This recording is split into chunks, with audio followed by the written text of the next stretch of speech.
My name is Anietie Wisdom Williams. I'm actually studying for a master's degree in green chemistry and sustainable industrial technology.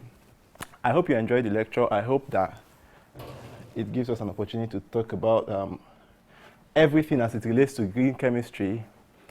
And then you'll be wondering, what concerns me and green chemistry? Probably you're not doing something that relates to it. I hope that you find it very, very interesting.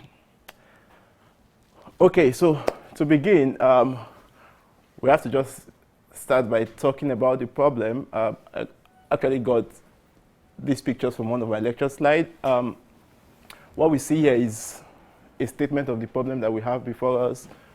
The picture on the left talks about the kind of pollution that we see and how a lot of people point accusing fingers to chemistry, saying like, if we didn't have chemistry, we would not have all these problems. This is emissions that is coming about behind the man there, and obviously you see the man wearing a nose mask, not because he's running away from coronavirus, obviously, it's because of the pollution that is there. So a lot of pollution that we have, I think that this picture was drawn by a kid who was trying to state a problem about the environment, and there was just put it in graphics, and we see how a little child just says so much about what the world is right now, and then we think that the problem is chemistry. But is chemistry really the problem? Again, so many problems that we could identify, waste disposal, accidents. People say, oh, why do we have this accident? Probably if we're not doing this. If chemistry was not before us, maybe we would not have all these things. Maybe we're not going to have the pollution that we have. Just maybe we're not going to be having this kind of depletion of resources. Maybe we should do away with chemistry. Like, just a lot of people have engaged in conversations with people who just think that maybe if we're not doing chemistry in a bit, maybe we'll be safe from all the problems that we have. But again, is chemistry the problem? Is chemistry really important? That's part of the things that we're going to be considering today. So the first question I'm going to be asking you to imagine is, imagine a world without chemistry. Yeah, as much as we try to point accusing fingers to chemistry, and people say, oh, of course, we know everything that surrounds the climate activism right now. Everybody says, we don't need airplanes again, we don't need this and that. But just imagine how the world would be like without innovations around chemistry, without the creativity that science and particularly chemistry brings before us. This is just an illustration of what we have right now. As far as many of us that like ice cream, I hope you know that it's chemistry that brings about ice cream. Yeah, so what we're saying, this is food. That's your devices that you have. A lot of us use mobile phones and all of that. Textile as well. Everything. So you cannot look anywhere and not see chemistry in it. Even the clothes that you're wearing right now, the chair you're sitting in is actually comes about as a result of innovations behind chemistry. And so this statement that 97% of all goods are manufactured using at least one chemical reaction is really, really true. In fact, maybe it's 100%, because there's nothing that you can turn to across the world right now where you do not see the finger or the hand of chemistry in it. Everything, just absolutely everything, is made up of chemistry. So I think that with this slide, I'm trying to explain that chemistry is not really the problem, all right? And that's where the concept of green chemistry comes to play. So what I'm trying to do here is try to differentiate between brown chemistry and green chemistry. Again, I got this picture from, okay, I'll explain that later, but this is brown chemistry and then this is green chemistry. So this was the picture I illustrated in the first slide of how a child tried to illustrate how the world was for him or her, and then stated the problem, stated emissions. We see spillages going into the waters and all of that, and then probably the child will be thinking, we see how the plants have withered away. The child will be thinking, oh, if we did not have all these things, if we did not have these emissions, if we did not have this spillage, maybe this water will be safe for us, maybe this water will be safe for the fishes that live in it and all of that. But then, that's just like an idea of brown chemistry. But what green chemistry is all about is trying to say, okay, yeah, it's true that chemistry is really important, but can we do it in very cleaner ways, in better ways? And so this picture was just modified again to see that we have plants that are really doing so well. Obviously, they're doing so well. I hope you see that. Okay, so they are, like, the flowers are really coming up, and then we see that there's actually an industry cited here, but yet emissions are not going out. So I think that this just explains what the concept of green chemistry is. Because even just yesterday, I was actually at a panel discussion. I was engaging somebody, a lecturer in the University of York, who had absolutely no idea of what green chemistry was all about. Like, if you tell somebody, oh, I'm studying green chemistry, like, what's that? Like, what's green chemistry? They know that chemistry on itself is tough. Then why add green to it? And so the idea of green chemistry is just about being sustainable in whatever you are doing, all right? To say, okay, yeah, we know that chemistry is really, really important, but then we can do it in really, really better ways. And so instead of producing something that will create a lot of emissions to the environment, we could actually do things in different ways. And so the question you'll be asking is, how does this concern me? How does this concern me as an individual? Maybe you are not somebody that is working in the industry, yeah? So you'll be asking yourself, like, how does this relate to me right now? So, but before I explain that, I would like to state that one of the things that where green chemistry is anchored on is on the United Nations Sustainable Development Goals, 17 of them. And if you look at it in its entirety, you will see that for every 17 of the goals that are listed here, we have green chemistry as a very, very important factor in it. Yeah, for all of them, we want to talk about no poverty and how if we do not have the industries, we could not create the kind of employment that we have right now. If I showed you about ice cream in the first slide. Of course, because of the ice cream, some people stayed away from hunger and all. So basically, the United Nations Sustainable Development Goal that we are all aware about has a very strong anchor on chemistry. But then, green chemistry majorly focus on Goal 12, which talks about responsible consumption and production. Now, that does not mean that green chemistry is actually entirely focused on that. If you look at Goal 7, for example, affordable and clean energy, you see that it is green chemistry in itself, but it has to apply to people that are actually working in industry and all of that. But so what I'm trying to do here is just to try to bring it to us as individuals. How does green chemistry relate to you? And then the sustainable development goals. You see that if we become more responsible in our consumption and our production, then I'll be talking about that in subsequent slides. But then just to give us an idea of what the United Nations Sustainable Development Goal 12 is. Well, in simple statements, the Sustainable Goals statement says achieving economic growth and sustainable development requires that we urgently reduce our ecological footprint by changing the way we produce and consume goods and resources. So it means that in that little decision that you're going to be making as an individual, you could actually impact or influence the ability to achieve these goals. So considering how to change the way we produce goods, okay, that might not so rest solely on you, but the second aspect of it, consume goods and resources, that's what responsible consumption is all about.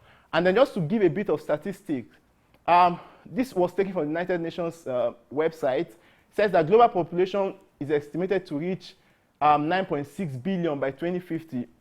And so it means that we need almost 3 planets to sustain the people that will be existing on the Earth by 2050. And you wonder, like, can we actually have 3 planets on Earth? Absolutely not possible. And then you have 90% of the world's 250 largest population companies, are now reporting on sustainability. So why have I put this here? We said that we have to change the way we produce things, but then this statement from the United Nations Development website as well is saying that 93% of companies are already reporting on sustainability. That means they're actually considering changing the way they produce.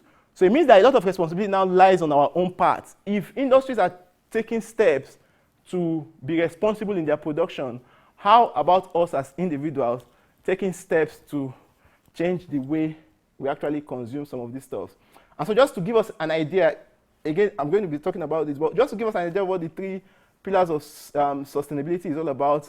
Basically, if you want to define sustainability, you just have to look at it from 3 perspectives: environmental, social, and economic, right? Like, so if you want to be sustainable in your lifestyle, if you want to be sustainable or responsible in the way you consume food, you must look at it from three perspectives. Okay, how beneficial is what I'm doing to the environment?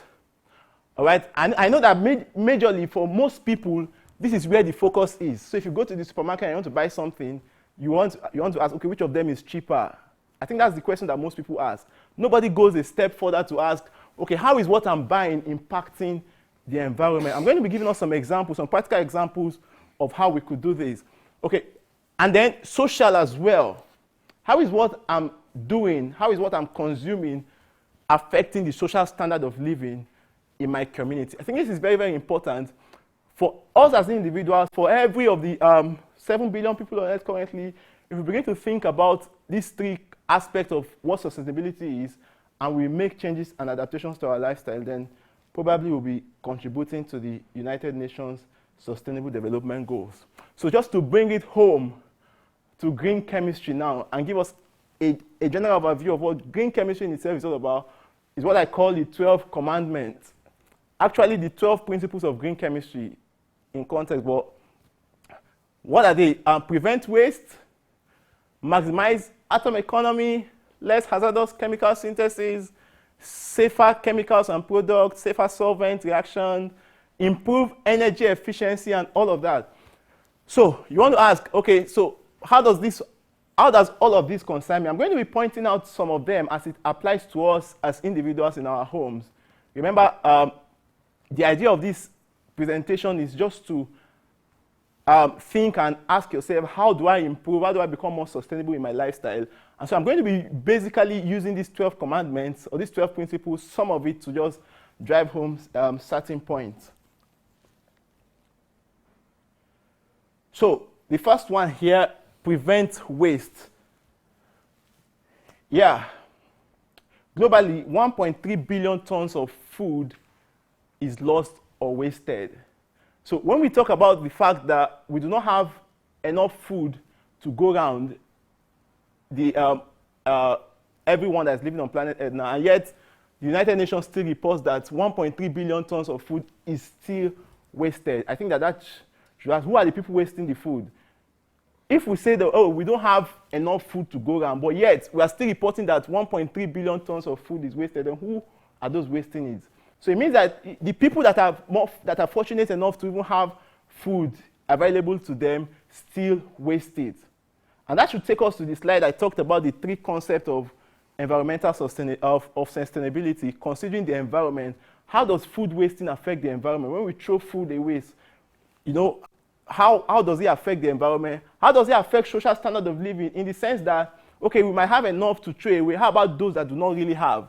Saying that RAP research shows that 6.6 million tons of household food waste a year is in the UK. So 1.3 billion tons of food in the whole world, 6.6 million tons of it is in the UK alone. So I think that should create some questions in our mind. All right, like, so there's so much amount of food waste that is being generated in the UK. And then over 70% of this is edible food. So food that can actually be eaten by people is actually being thrown away. And then studies show that the average person can reduce their food waste by 15 to 20% or more. The question now is, why do they not do this? We know that, okay, everyone can actually reduce their food waste by 15% or 20%, but why do they not? I think that is because people are not conscious of their lifestyle. People are not responsible now to think that, okay, whatever, to think about the implications of what decisions they make, the implications of what consumption, things they consume, and what things they throw away. I think that if people become more responsible, if people become more conscious of their decisions and choices, then probably we'll be able to achieve that. But the first thing is realizing that there is a problem. Realizing that not just the industries create the problem alone, but we are part of it, right? That if every one of us can be conscious enough to reduce the amount of food waste we generate, then we'll be, cumulatively, we are going to be contributing to reducing this, the data that we have there. And so how do we prevent waste? How do we reduce food waste? The first thing is to plan ahead. Like, Many times we just go to the supermarket. I think that it happens to every one of us. You just go to the supermarket and then you just want to buy something. You just see something that you like and you buy, and then you go home and you want, like, you just don't like what you buy again, and maybe you just take a few bites and you throw it away. So you have to plan ahead to think that, okay, now I know that there's a problem. Now I know that a lot of people do not even have access to this food. I have it. Why am I throwing it away? So plan ahead, buy what you need. Yeah, buy what you need. But eventually you might buy what you need, but it might still be excess. The next step is to store correctly. Right? Many people actually do not want to store food. I've actually interacted with a friend that says if she cooks food and then she just cooks it and eats it once and it remains, then the rest she can't eat it again, so she just throws it away. So you have to think about storing correctly, realizing that there's a problem, and thinking about storing correctly. Cook the right amount. I don't know how many of us actually quantify what we cook to know, oh, this is what exactly I can consume. You know, we're trying to talk about bringing green chemistry to our homes now. This is exactly what I can consume. All right? Then why do I have to cook more than that? So cook the right amount, eat all, or store leftovers for later. Have you thought about this before? Like, to think that, okay, I do not actually need so and so. Have you consciously decided that? Like, have you thought about it before? I think that we have to now really, really consciously begin to make those kind of decisions, those kind of choices. It's about being responsible in our consumption and being responsible enough to know that we do not have to create the amount of waste that we are creating. And then beyond wastage again, this slide, rather than waste, why not think about recycling? So for this slide, it is beyond food waste now. All right, we know that we have talked a lot about food waste in the previous slide, but rather than wasting something, why not recycle it? I think it was in the last Christmas, because the last Christmas was my first Christmas in the UK, that I realized the problem around Christmas jumpers here. You know, where I come from, when we buy Christmas jumpers, a child can wear Christmas jumpers for as long as maybe 6 years, and when the child finishes wearing it, he passes it over to his younger ones, and sometimes it just goes like that, because they just think, oh, what do we need a new Christmas jumper for? But when I came here, I saw that people can buy Christmas jumper every single Christmas. So you know, that's exactly the problem. Like, you just know that you want to feel good, you want to wear something new, but yet people do not think to say, how does this imply on my environment in terms of environmental sustainability and social sustainability as well? So for this, we have to think about recycling. This is the normal route of most people on earth now. They take, they make, they use, they dispose, and because they dispose, they pollute. All right?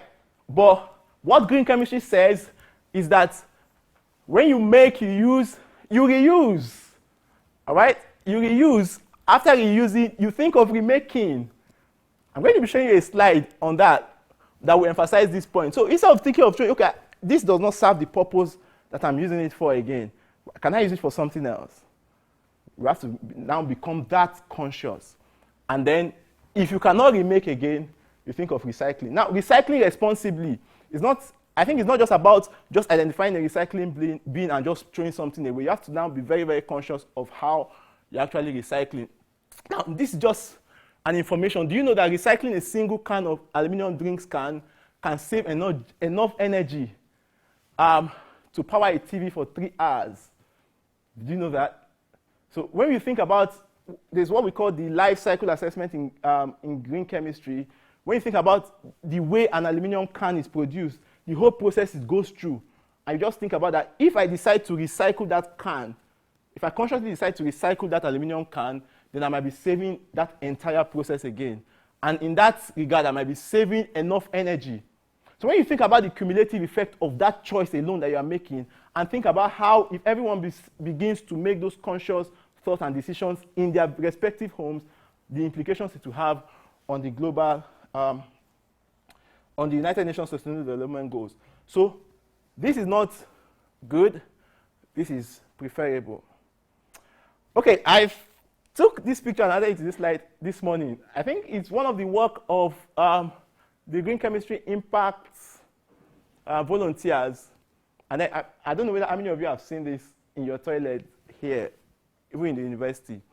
I realized this when I came to the UK. So I think that we all should realize it as well. Save water. Use the half flush button. A lot of us, when we just go to the toilet, we are relieved. And you just flush everything. This is half flush, this is full flush. So do you really need to use the full flush? Sometimes the half flush will take everything away. So you have to now become that conscious to say, if I use the full flush, I might be generating waste in terms of water. So why don't I become more conscious to say, look at the statement here, use the full flush where not just necessary, but absolutely necessary. So maybe you have defecated something that is very stubborn, and you flush the first time, you flush the second time, and you refuse, then use the full flush. But if it does not get to that, it is absolutely not necessary. All right? Because more than 1 billion people still do not have access to fresh water. Do you know that? Yeah, more than 1 billion people still do not have access to fresh water. And excessive use of water contributes to the global water stress. So that little decision that you're making in your homes by just thinking about flushing your toilet alone is actually contributing to the water stress on the globe. Okay, so beyond recycling again, to take your decision a step further is what we call the 5 R's. All right? Refuse, reduce, reuse, repurpose, and recycle. I think it has to do with being more conscious and responsible now. Now, I've used this pyramid just to show the order of how your decision should be. Okay? How many of you have gone to the supermarket and looked at something from the sustainability perspective? I pointed out in the first slide that in one of the first slides that most times it's the economic benefit that we look at. Oh, how cheap is this? Is this cheaper or is this? I do that a lot. But most times, from now, we should just begin to become more responsible to think about stuff from the sustainability perspective. To say, refuse to buy or accept products that can harm you, your home, or the environment. All right? So it's not just about you alone. It's not just by the cycle of company that you have, but even your environment as well. Now, I think that almost all chemicals products that we buy have the content of it, like what they use to produce it and all of that. But how many of us consciously look at it to say, well, what's the implication of what it is that I'm using? We have to become more very, very conscious to say, oh, if this is not good, I'm going to be showing us in the next slide, if it's not good, why don't I refuse it? Okay, but if you know that you have gone to a step where you cannot refuse something, why don't you reduce the amount of what it is that you are using? All right, okay, this thing I know is really, really not good. Why don't I just reduce the amount of it to say, okay, if, for example, plastics, if you know that you can really, really not live without plastics, why don't you reduce the amount of plastics that you have? I think that's the point. So if you cannot refuse, reduce. If you cannot reduce, reuse. So, okay, if you think that, oh, I can't do without 3 chairs, for example, if chairs were bad, I can't do without 3 chairs in my home, but every year you keep buying 3 chairs, new 3 chairs. You have to reuse to say, okay, if I used to buy chairs every year, then why don't I think about reusing those chairs maybe for 5 years, just become more conscious with how I keep it, how I conserve them, and then the ability to reuse it. Okay? So you have to reduce. Well, this picture was supposed to be here. I don't know how it came here. It has to do with potatoes. Like, if you know you cannot eat as many potatoes, why don't you reduce the amount of potatoes you are eating? Because you know that if I cook the entire potato, I will not be able to finish it. You should reduce it. And then repurpose. This is what I was talking about. These are boots. All right? And then somebody has used it to say, instead of me throwing them away, why don't I use it to, as a vase, right? Vase that they call it, to grow flowers and all of that. So you have to repurpose and take something that you think you could use for something else and use it for something else. So these are the kind of decisions that we can be making from the green chemistry perspective to see how we could actually contribute to United Nations Sustainable Development Goals. All right? And then the final choice, which I emphasized in the previous slide, is recycling. All right? So if you have thought about everything and you know that there's just no way out, just think about recycling to say, okay, I know that I couldn't have done without this thing, but instead of me contributing to the environmental stress, why don't I think about recycling? So that's last but not least. Use that option if all other 4 options won't work. Okay, so safer solvents. One of the questions you asked about the green chemistry principles, safer solvents, chemicals, and products. I'm going to be driving it home to how it affects us as individuals. The first one here is dry cleaning. Yeah, if you take your clothes to dry cleaning, for example, have you asked what, I think that's becoming more responsible. Have you asked what kind of chemicals do they use to dry clean your clothes, for example, and what are the implications of those chemicals environmentally and socially? Now, the PEC, perchloroethylene, is actually a very good dry cleaning agent that most dry cleaners use, but it is carcinogenic. All right?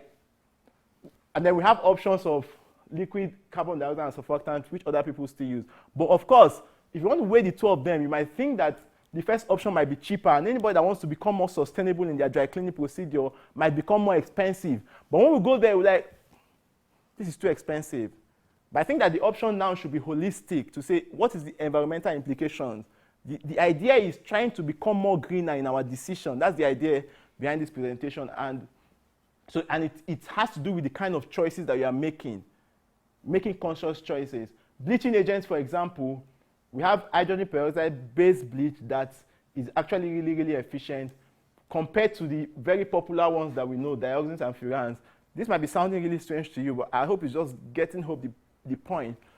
Most times you have to just be really conscious. You could just do a quick search on Google to say, what is the implications of the chemicals that I'm using, and to say, how can I reduce the amount of it?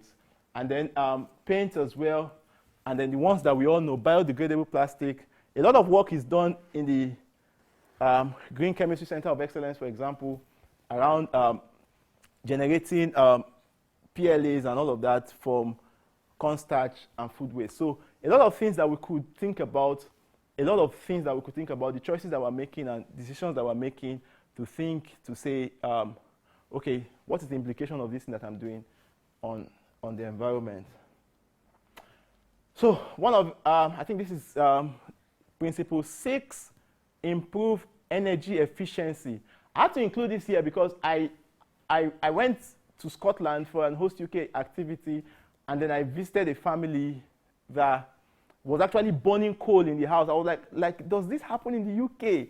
Like, they put something like this, put woods in an enclosure like this, and then began to burn it. Say, oh, Scotland is so cold, we need to be warm, all of that.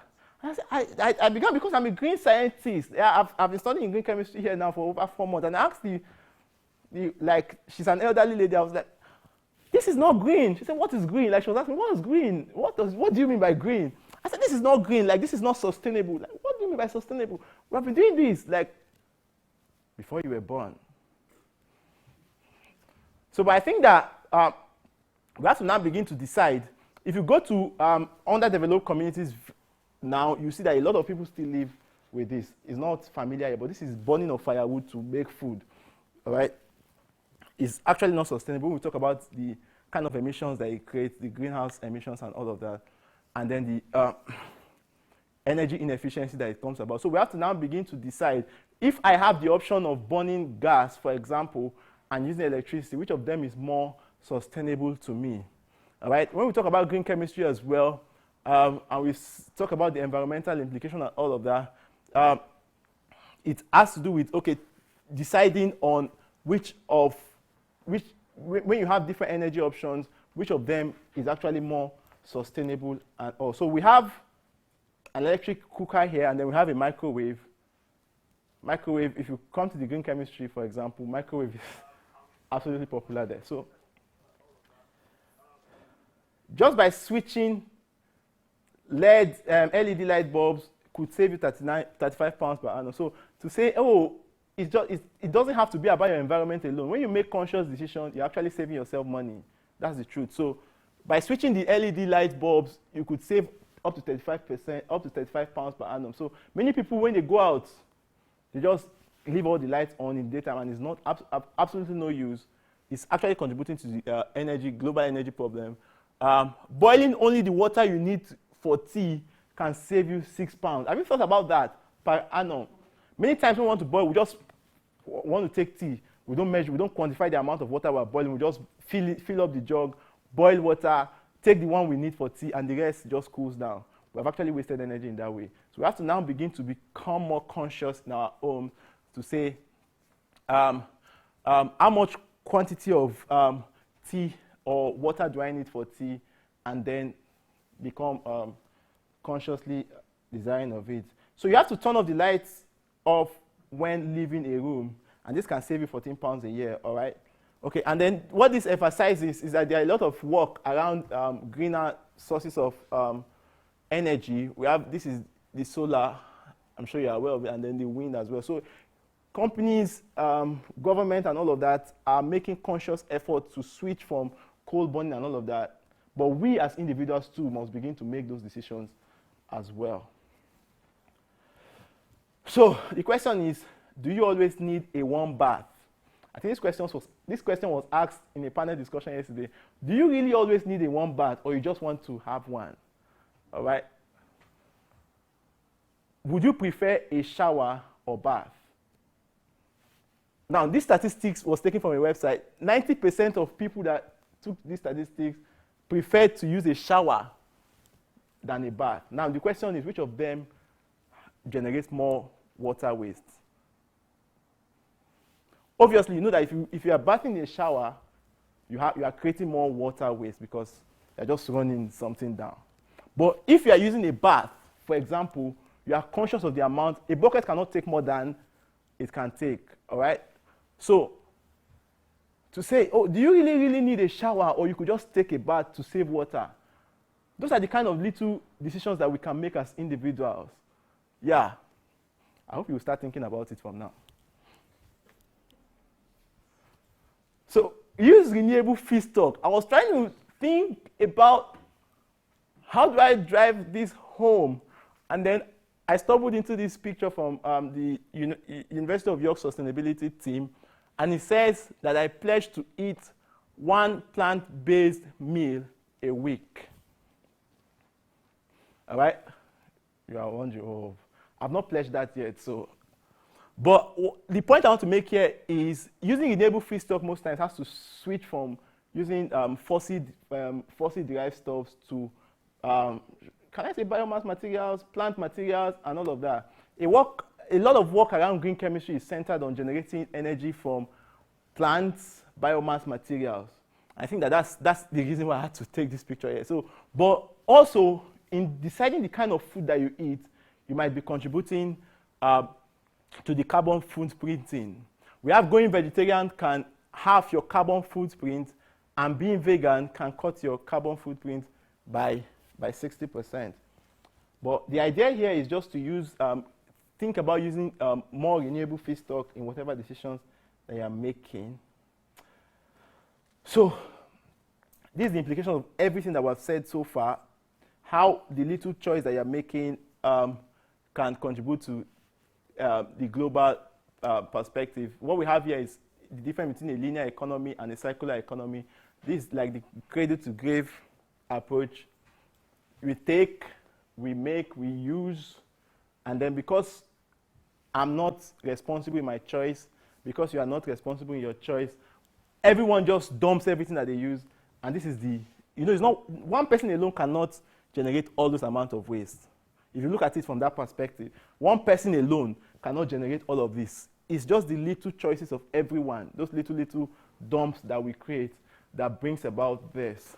So you think about trying to recycle. Remember, that's the last option, trying to recycle everything that we have here. If everyone decides to consciously think about recycling and think about how this landfill will not be generated in the first place, and we could go back. So what we are saying here is, remember I said that by 2050, we need 3 planets to sustain the people that we have. So if one planet can recycle itself, you think about the cumulative effect that can have and how this can help those very, very disturbing metrics.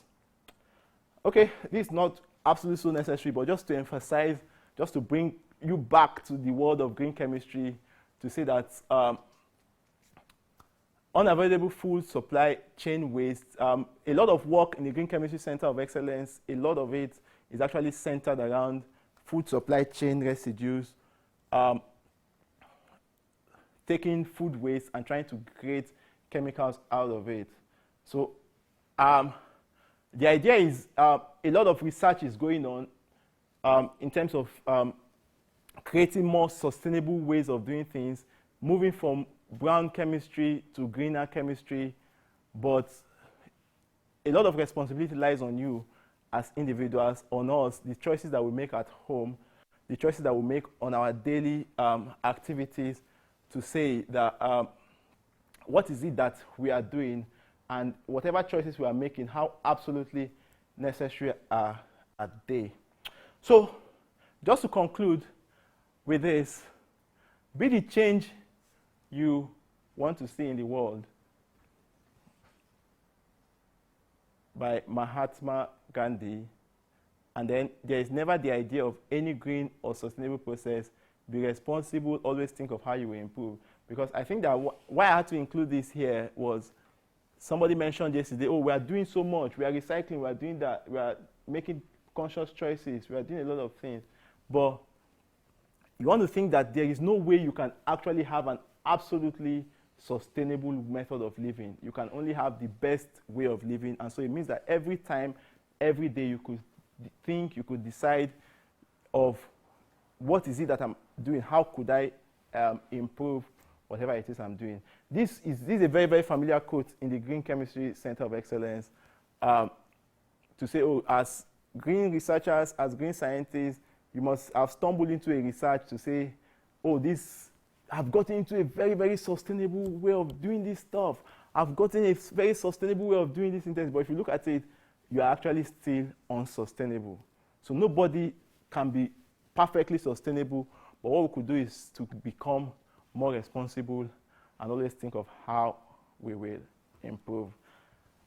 Just a few slides. Thank you for listening. And thank you, special thanks to Dr. After as well for inspirations behind some of the slides and all of it. Thank you so much. And my colleagues from the Green Chemistry Center of Excellence as well. Thank you so much for coming.